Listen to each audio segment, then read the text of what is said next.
Bonjour, donc aujourd'hui nous allons faire cette chemise. Donc vous pouvez voir, elle a des manches assez larges, comme ceci, avec un col. Et donc ce modèle vient du magazine Autobré de février 2018 également, comme une de mes précédentes vidéos. Et pour ce faire, comme d'habitude, j'ai préparé ma petite enveloppe avec le modèle, le nom du magazine. Et donc, c'est cette chemise-là. Donc, au niveau fourniture, il vous faut du tissu. Donc, selon la taille, ça va de 125 à 2 mètres, enfin 2,25 m. Donc, 1,25 m à 2,25 m par 140 cm de large.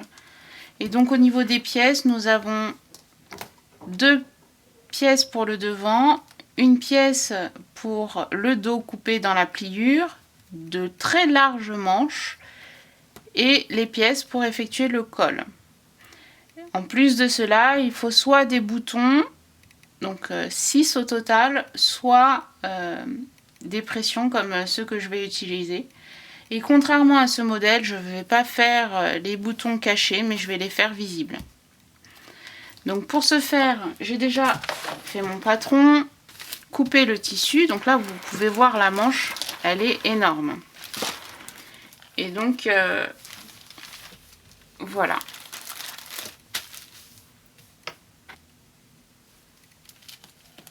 Donc la manche.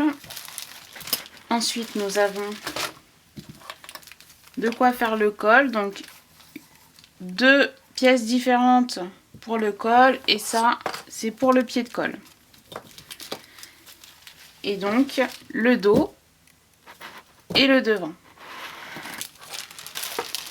Donc, la première étape, ce sera le devant. Donc, sur le devant, donc là, vous voyez, hein, j'ai coupé dans le tissu, mais cette partie-là ne sera pas visible. Et donc, il faut faire les pinces, et ce sera la première étape, coudre les pinces. Donc, assez simple, hein. Pour cela, il suffit de plier le tissu endroit contre endroit, comme ceci. De poser les épingles, ou les pinces, puis de surjeter le tout, et ce, sur les 2 pièces. Et ensuite, quand nous aurons fait ça, la prochaine étape, ce sera cette partie-là. À tout de suite. Et voilà, donc la pince est réalisée sur les 2 pièces du devant. La prochaine étape, c'est de faire la patte de boutonnage. Donc pour ma part, j'ai plié à 2 reprises la partie en suivant le patron, enfin les repères du patron. J'ai mis les pinces et donc ensuite vous passez à la machine au fil droit. Et ce pour les 2 pièces. La couture pour la patte de boutonnage a été réalisée comme ceci.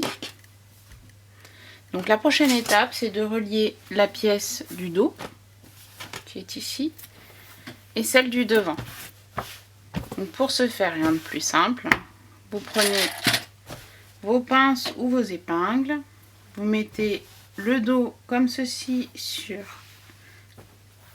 l'endroit et vous mettez l'endroit du devant comme ceci et vous épinglez ce côté là et vous faites pareil avec l'autre côté comme ceci, puis ensuite vous surjetez les 2 côtés et vous faites pareil avec les côtés. Que les coutures d'épaule sont surjetées, contrairement à ce que j'ai dit précédemment, il ne faut pas coudre tout de suite les côtés, il faut continuer par les manches. Donc les manches, elles sont énormes, comme vous pouvez le voir. Donc là, il y a les repères à partir desquels il va falloir faire des fronces. Donc moi, ce que je vais faire, je vais épingler les manches sur l'emmanchure tout en faisant des plis. Contrairement au front, ce sera des plis pour ma part. Donc, vous prenez une première manche endroit contre endroit. Vous commencez par relier un des côtés sur le côté. Vous faites pareil avec l'autre côté.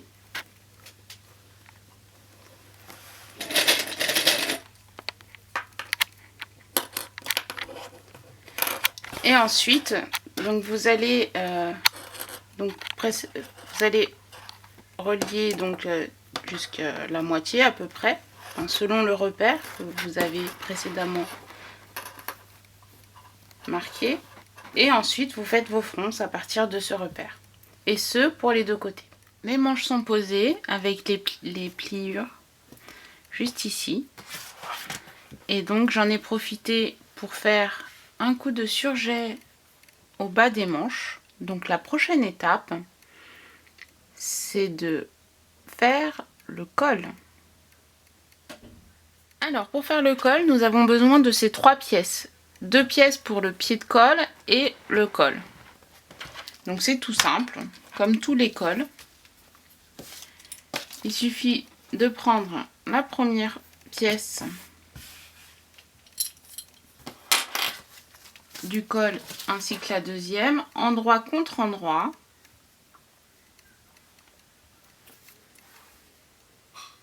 Comme ceci.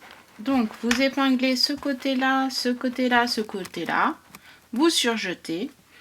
Et quand c'est fait, vous prenez le pied de colle. Donc, vous retournez cette pièce-là et vous posez le pied de colle. Imaginons que ça, c'est retourné, déjà cousu, etc. Donc, vous tournez l'ouvrage. Et donc, après, vous prendrez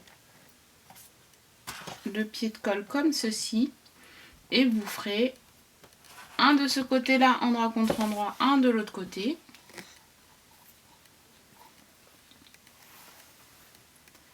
Et ensuite, il faudra coudre tout ce tour-là.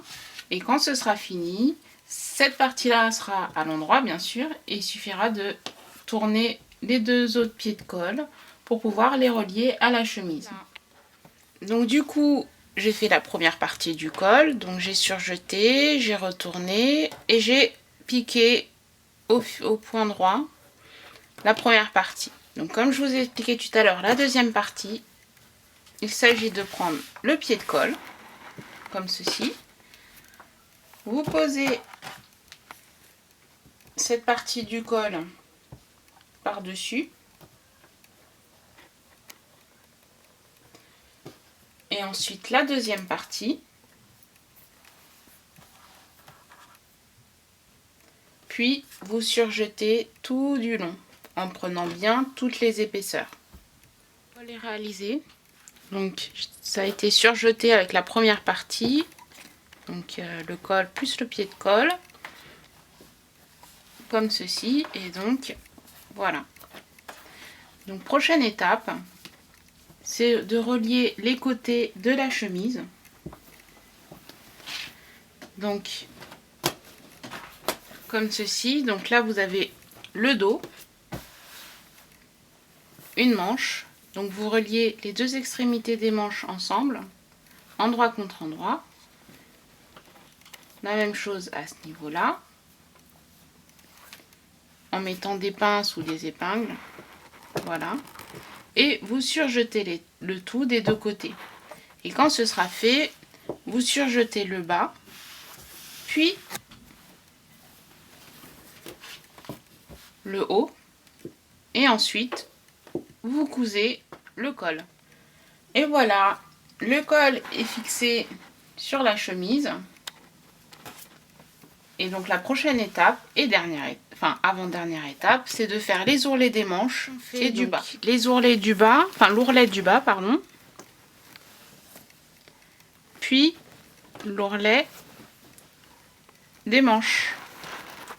Donc prochaine étape, poser les boutons ou les pressions.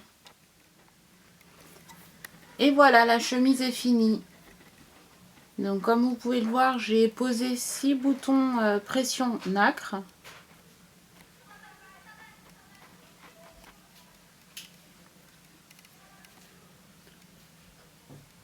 Donc ça c'était le devant. Voilà le côté avec les manches à pliure. Donc ça permet d'avoir des manches bouffies, bien larges.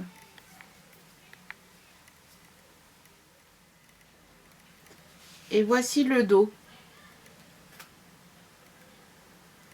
Donc c'était une chemise de Ottobré, février 2018.